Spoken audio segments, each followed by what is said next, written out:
Nung ako'y papunta rito at tinanong ko, is there any particular subject that you would like me to speak about? It was about your theme, which is to end impunity in a question that I was asked to answer. That is, if elected, how will you intend to end the senseless media killings and the culture of impunity in our country? Well, siguro, masasabi ko isang diretsahang tanong ay dapat ay bigyan natin ng diretsahang sagot. Kaya, ngunit bago ako magsimula, magliligoy-ligoy pa ng konti, ay alam naman ninyo, ako ay naghain ng aking kandidatura noong October 13 ng bilang isang Pangulo o Vice Presidente sa halalan ng 2016. At bilang pangalawang Pangulo ng ating demokratikong republika, ay tinatanong sa akin, anong una mong gagawin kapag nagkataon na ikaw nahalal na Vice Presidente, anong una mong gagawin bilang serbisyo sa bayan? At ang aking unang-unang gagawin ay napakasimple lamang, ano pa kung hindi bibisitahin ang ating bagong halal na Pangulo, sino man ang ihalal ng taong bayan, katambal ko man siya o hindi, upang makipagpulong sa kanya.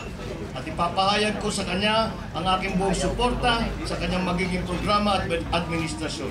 At ipararating ko sa kanya ng buong puso ang aking pagnanais na siya ay makakapagtrabaho at sana ako ay maging bahagi ng kanyang kabinete at pamahalaan. Ito ay upang makatulong ng mabuti sa kanyang mga layunin at programa para sa ating bansa. Lagi kong sinisigaw na may lugar ang politika. Ngunit kapag tapos na ang halalan, tapos na ang proklamasyon, dapat isang tabi na muna ang politika at ipagkaisa muli. We must heal the wounds once again, the wounds that were open during the campaign. It is only in this way, I believe, it is only in this way that we can move the country forward. We have experienced in the past few years very clearly the opposite approach. Kung saan nakikita natin na alang-alang sa politika ay tayong mga kapwa Pilipino ay pinag-aaway-away. At tayo ay pinagwawatak-watak, nangyayari nawawatak ang ating lipunan dahil alang-alang sa partido, dahil alang-alang lang sa politika.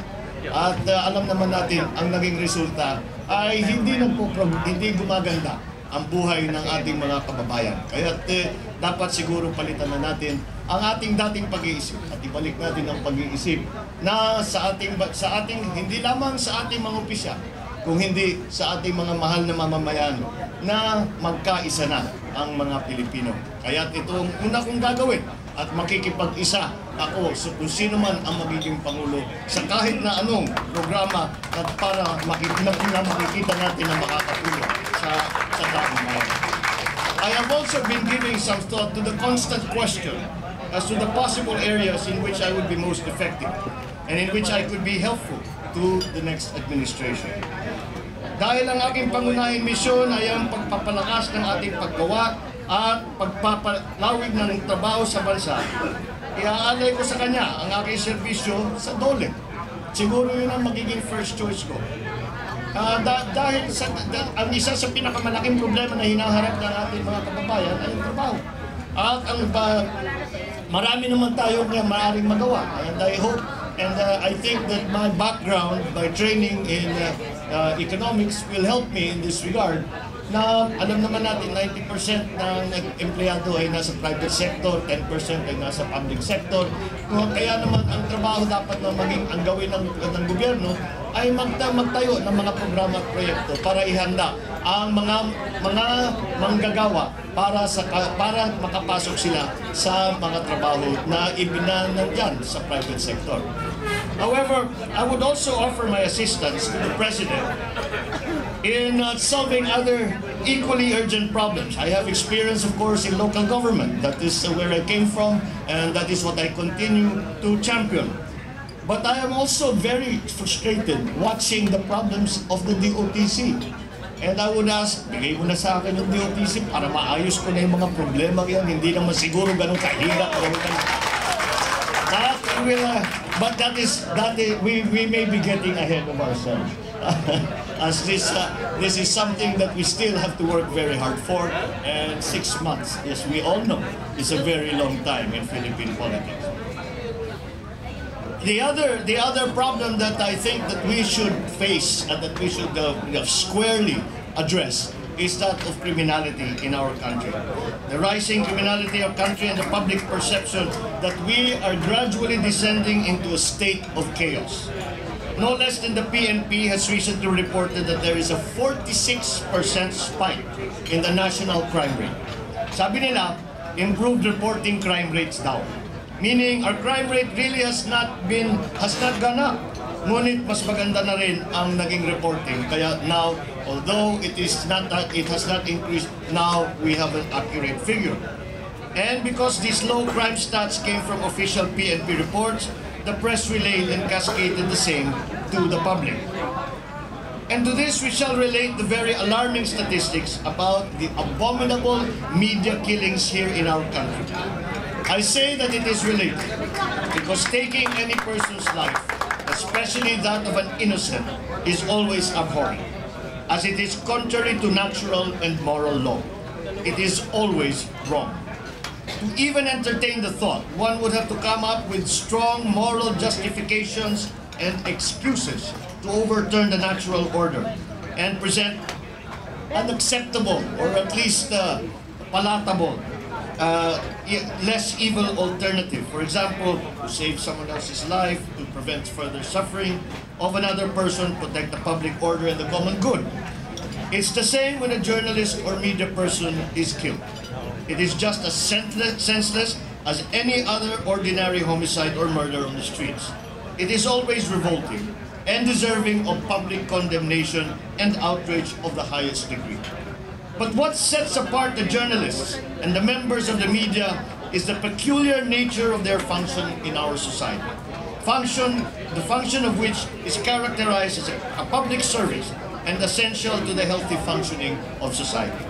Media is the special army of our citizenry, who by their profession bring light and speak and write about things which the general public would not have the capacity or the time, or one would not even have the knowledge how to collect this information. Hindi tulad ng pangkaraniwang mamamayan na nananalaytay sa dugo na sa DNA ng mamahayag, ang pagiging mausisa, ang maraming tanong-tanong, ang pagiging masigasig at makulit, at ang pagiging buskador at husgador. But it seems that the role of the media and the value of the media's public service and function in Philippine society are either not appreciated or clearly misunderstood or even opposed. It has been reported by the Committee to Protect Journalists that we currently stand third in the rankings of the world's most dangerous place to work for a journalist, next only to Iraq and Syria. What is disturbing here, aside from the sheer numbers, is the fact we are not even in a state of conflict or of war, whether internal or regional. The CPJ cited not only our weak and snail-paced justice system, but also this so-called culture of impunity, both of which prevent adequate protection and redress for the aggrieved victims of media violence and contribute to the vicious cycle of unabated and senseless violence directed at the media practitioners. I dare submit that this problem of media-directed violence is related to the problem of rising criminality in our country. And both are born of a cancerous cultural problem that we seem to be suffering from. This cultural problem is made possible and at the same time perpetuated by a toxicity in our very system, which ultimately creates this vicious cycle. If we view it as a cultural problem, then the most effective solutions are necessarily those that will address the problem at its roots, down at the individual core components of our system that are affected and paralyzed by such a malignancy. If we understand the problem at its root, we will realize that while indeed we are not in a state of conflict or war, we are in a state of conflict with our own selves, it seems. Allow me to offer a diagnosis of the problem. Let us lay down a typical scenario. When a journalist is killed, almost always, or 97% of the time, it is connected with the performance of their duties. It is connected with a report or a commentary that was made that is critical of a person in power, a person in authority, or a person of influence, or a public figure who is vested with public interest and entrusted with public funds. The problem is that the people who are invested and entrusted with the public interest and other similar public figures do not understand the essence of why they are in power in the first place, and hence in constant public scrutiny. They are unaware of their social contract with the people, and more often than not are inebriated by a false perception that they are in power rather than that they are in public service. Worse, they have this grossly mistaken illusion that they are untouchable, that they are above everybody else, and that they are above the law. Sa ganitong mga opisyal at mga taong ganito, ang tingin nila sa taong bayan ay mga balakid o mga sagabal o di kaya mga peste at mga makukulit na tao na nagmamakawa para sa tulong mula sa kanilang gobyerno. Ang nasa isip nila sa mga ganitong klaseng mga ito ay walang basagan ng trip. No one should dare to get in the way, certainly not the media. Kapag ikaw ay nakitang haharang-harang at nakakasagabal sa kanilang mga gawain at ikaw ay makakasira sa kanilang magagandang muka at mabangong pangalan sa publiko, tatapusin ka. Clearly we see that either the role of the media is not understood, or it is the role of the public servant and the public official that is not viewed correctly. Or perhaps it is a dual misunderstanding of their roles in our society. The key here is education, it is empowerment, which should be constant and which should continue. We have to continuously educate and remind our public servants and our own people themselves as regards the essence of public office and the role of the media in it. All of us have to be made aware and ingrained into our thinking the basic precept of the sovereign Filipino people that public office is a public trust, and that public officials are always accountable to the people, which principles are etched no less than in our Constitution.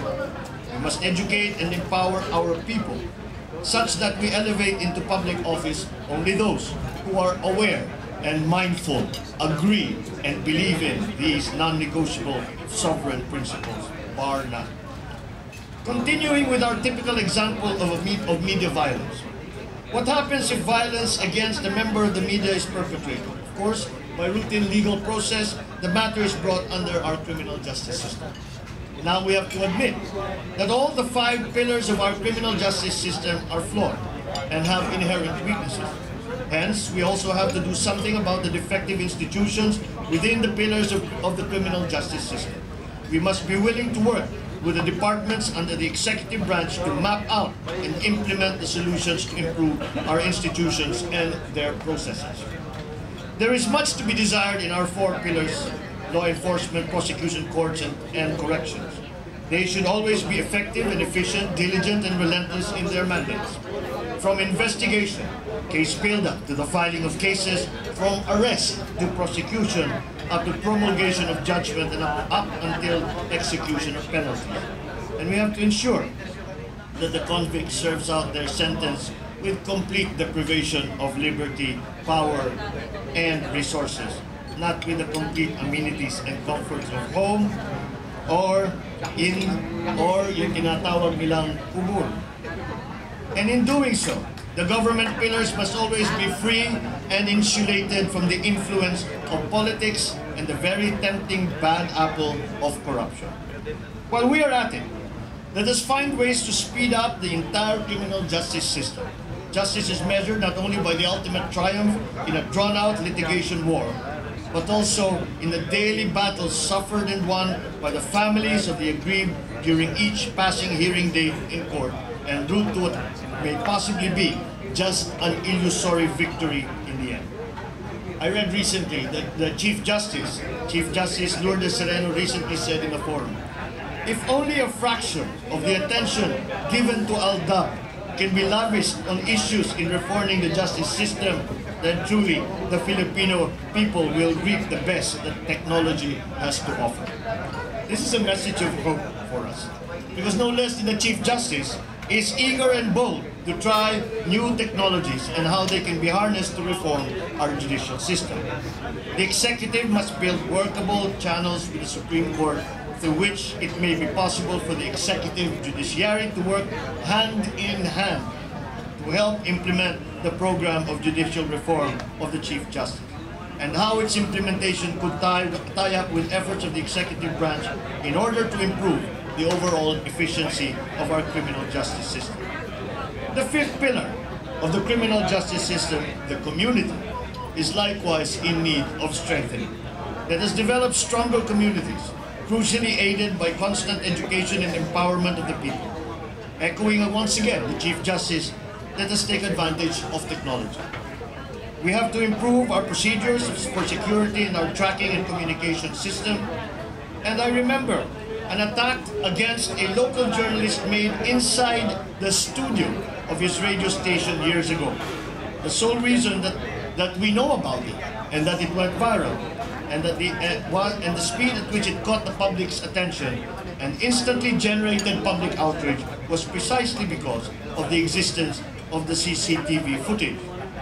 Kung pwede siguro at practical, sana may daladalang CCTV ang lahat ng media practitioner, kahit sila kumanta. Pero mangyayari siguro niyan, mawawala tayo ng mga periodista at saka journalist at dadami ang ating media personality kung hindi mga showbiz personality.